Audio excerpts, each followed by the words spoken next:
सभी को जय हिंद दोस्तों, आप सभी का हार्दिक स्वागत है जय हिंद रिएक्शंस पे।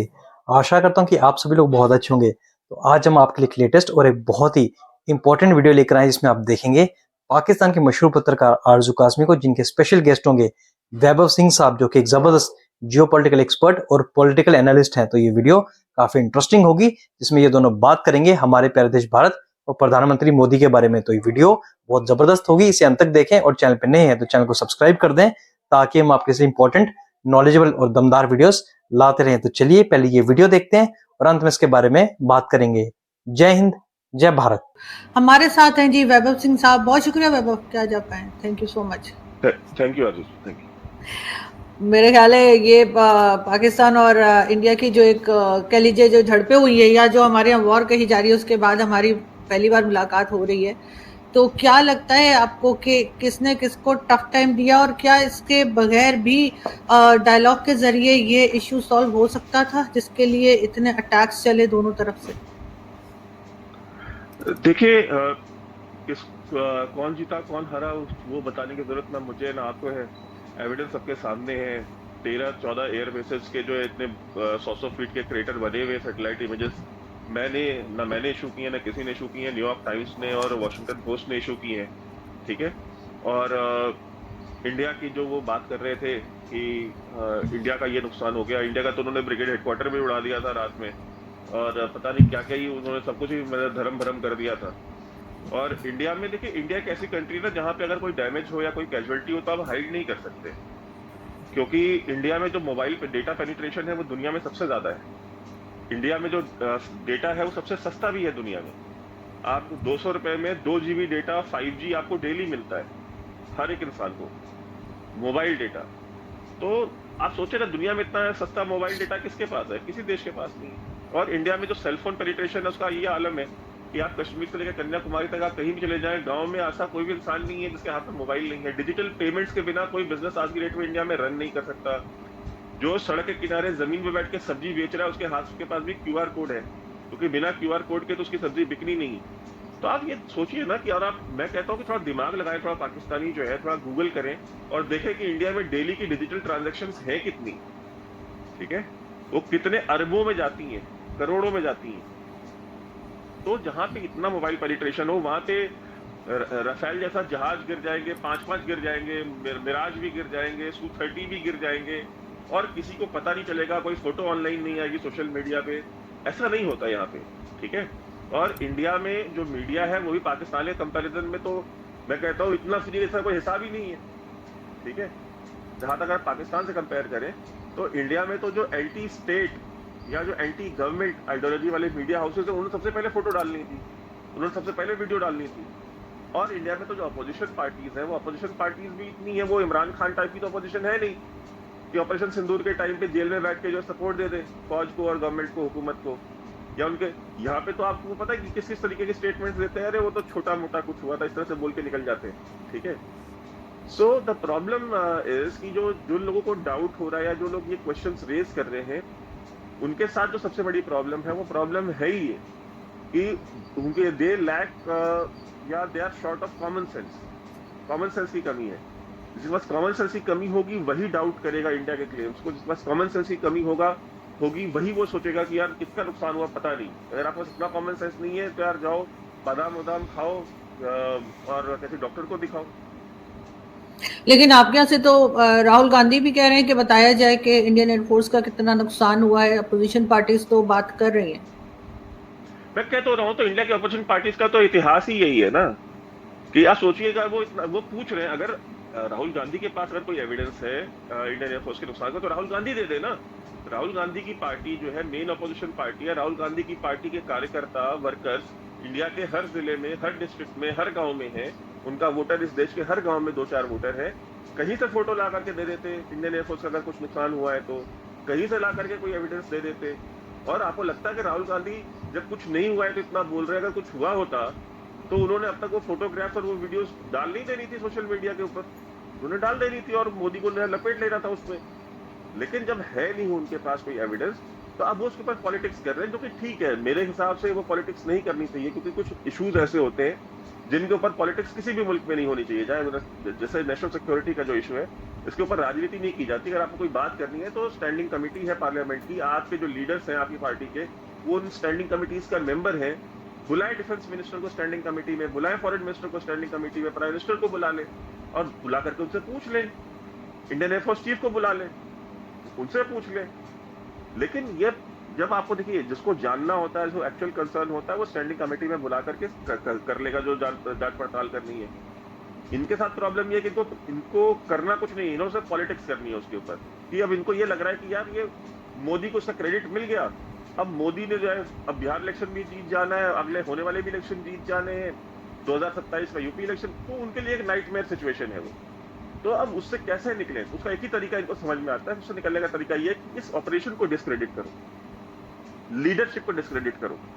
तो इंडिया क्या है कि इंडियन जो डेमोक्रेसी है ना, वो उसी तरीके, जितना शोर और जितनी क्योटिक इंडिया की सड़कें हैं ना, उतनी क्योटिक यहाँ की डेमोक्रेसी भी है। तो अब वो क्योस में ये सारी चीजें होती रहती हैं। इन्होंने सर्जिकल स्ट्राइक को, इनकी पार्टी ने सर्जिकल स्ट्राइक बोल दिया था, अब इनको तो कुछ भी कह सकते हैं ना। ये इनका तो, आपको क्या लगता है कि ये पिछले 10 साल से मुसलसल पावर के बाहर क्यों है? क्योंकि राहुल गांधी जो पॉलिटिक्स कर रहे हैं, वो पॉलिटिक्स मतलब जनता से जुड़ी हुई राजनीति नहीं है। वो जो राजनीति कर रहे हैं, वो राजनीति एनजीओ की पॉलिटिक्स है, ठीक है, वो जनता की राजनीति नहीं है। आप अगर एनजीओ, उन्होंने कांग्रेस पार्टी को एनजीओ बना दिया है, तो अगर आप एनजीओ की तरह पॉलिटिकल पार्टी चलाएंगे तो नतीजे वही आएंगे कि करके सारे के सारे। आप देखिए ना, 2013 के बाद किसी भी एक स्टेट में इनकी गवर्नमेंट रिपीट नहीं हुई, मालूम है आपको, 2013 से। उसका रीजन क्या है? रीजन यही है कि, और BJP as a political party आप देखिए वो साउथ तक एक्सटेंड करती जा रही है, उसके लोग जीतने शुरू कर। साउथ में कहते थे कि यार साउथ में तो बीजेपी का कोई स्कोप ही नहीं है, लेकिन अब उनके मेंबर ऑफ पार्लियामेंट भी वहां से इलेक्ट हो रहे हैं, उनके MLA member of legislative assemblies भी वहां से इलेक्ट हो रहे हैं, और बीजेपी खुद एम कर रही है। और आप देखिए, इवन आप आंध्र प्रदेश में देख लीजिए, आज की डेट में वो एलाइज है वहां पे गवर्नमेंट में। और तमिलनाडु में जो है, आप देखिएगा जो अगली गवर्नमेंट बनने वाली है, उसमें ये साफ साफ दिख रहा है कि जो अगली गवर्नमेंट आएगी वो बीजेपी के अलायंस के बिना नहीं आ सकती।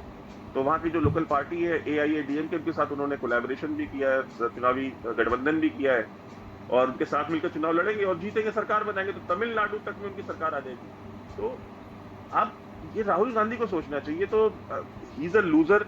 तो अब मुझे उनसे कुछ एक्सपेक्टेशन है ना, मैं उनको कुछ कहता हूँ जी।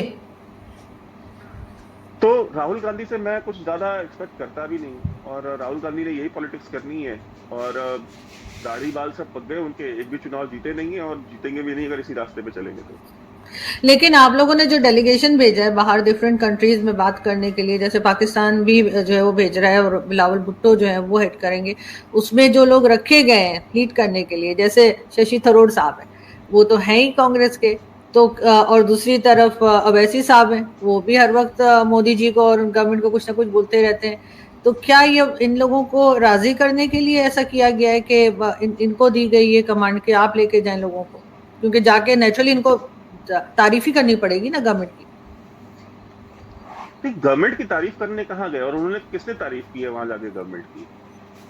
भाई वो दुनिया को ये बताने गए हैं कि जो टेररिज्म हुआ पहलगाम में, वो टेररिज्म किसने किया, वो टेररिज्म कहाँ से आया था, वो टेररिज्म के परपेट्रेटर्स कौन हैं, और उसके खिलाफ जो हमने एक्शन लिया वो एक्शन क्यों जरूरी था, वो ये चीजें बताने गए। गवर्नमेंट की तारीफ करने, भाई बीजेपी को कौन सा जाकर अमेरिका में और जापान में चुनाव लड़ना है कि वहां पर जाकर गवर्नमेंट की तारीफ करनी है उनको? बात वो नहीं है। ये जो मिशन गया है, ये मिशन गया है, देखिए ये प्रॉब्लम है।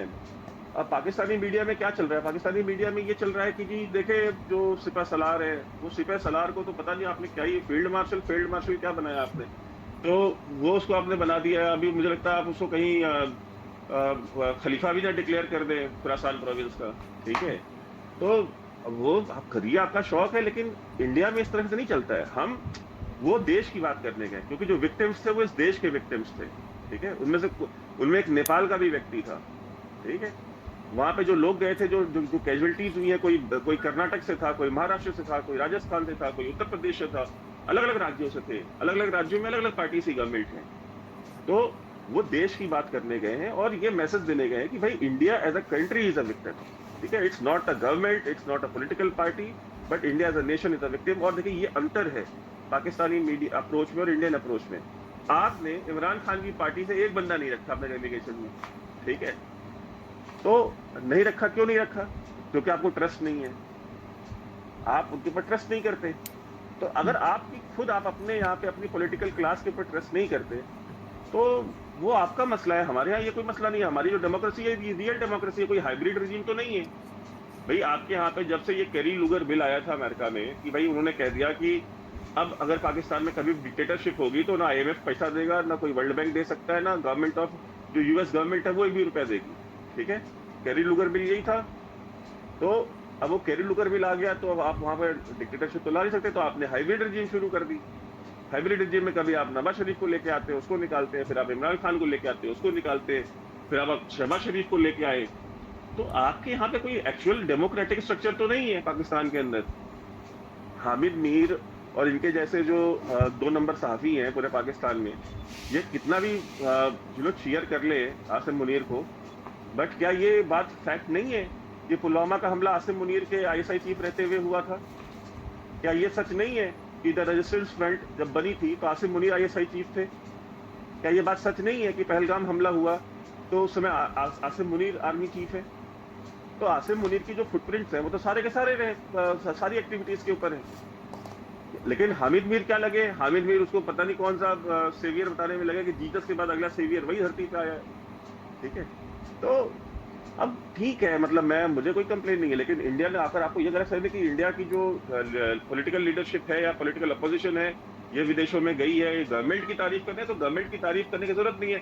जो फॉरेन लीडर्स है, चाहे ऑस्ट्रेलिया का प्रधानमंत्री हो, चाहे डोनाल्ड ट्रंप हो, या कोई भी दुनिया के लीडर्स हो, वो प्राइम मिनिस्टर मोदी की खुद ही तारीफ करते हैं। हमें अपने लीडर से क्यों तारीफ करानी है?